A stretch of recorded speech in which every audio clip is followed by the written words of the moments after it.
Երբ Մարսի վրա զբաղված էի երկրագործությամբ, երասկոտ նստած իմ քաղաքային նեղլիկ սենյակում, իմ խեղճ դռնակը հանկարծ ենթարկվեց ահեղ փորձության։ Դու էիր թակում։ Ես դա զգացի, ինչպես թռչունն է զգում վերահաս փոթորկի շունչը։ Թռչունն այս դեպքում բույնն է շտապում, իսկ քանի որ ես իմ բնումն էի, էլ ինչ էր մնում, որ ինչ անեի։ Ու ես փակեցի աչքերս վախով, թերևս ակամա ես հետևեցի ջայլամի հիմար իմաստությանը, իսկ դու որսորդ ես, և չսպասեցիր իմ համեցեքին, ինքդ ներս մտար։ Աստված իմ, չէ որ մի փոքր առաջ ես Մարսի վրա զբաղված էի երկրագործությամբ, և ահա փչեց քամին փորձության, և ահա խոփս դիպավ ժեռ քարին, իսկույն չքացան ցորենն ու գարին, դեմս լոկ մնաց դեմքն այդ ցորնագույն ու գարեհատիկ վզնոցը զնգուն, մնացին միայն աչքերը, նրանք, որ միշտ կյանքիս մեջ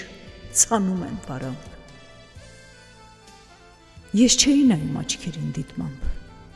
որ կեռ հոնքերի բացմամբ ու գիտմամբ փոխում են և ձև, և ցոլք ու երանք։ Ես չէի նայում, բայց զգում էի, որ պիտի նայեմ, որ չեմ դիմանա, և նայեմ թե չէ, իսկույն կիմանա, որ իմ կյանքի մեջ ոչինչ չի փոխվել, որ առաջվա պես այդ ինքն եմ մխվել իմ կյանքում, մխվել որպես սեպ, որ ոչ ճեղքում է, ոչ դուրս է գալիս։ Ես չէի նայում, որ անինքնասեր իմ լեզուն հանկարծ չասի ցանկալիս։ Եվ իմ ցավատանջ գլխի կեսդարձով, առանց նայելու երեսին նրա, սուտ հանգստություն երեսիս վրա, նրան եմ դիմում նույն հիմար հարցով. Քեզ ինչն է այսպես իմ դուռը բերում։ Նա հապաղում է։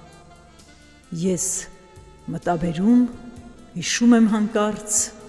և մռայլ ու կարճ պատասխանում եմ ինքս իմ հարցին։ Հայտնի է կարծեմ, որ հանցագործին նրա ոտքերը սիրում են տանել այնտեղ, որտեղ նա մարդ է սպանել։ Ելնում է ոտքի, հանգիստ է, վսեմ։ Ասածս կարծես նույնիսկ չի լսել,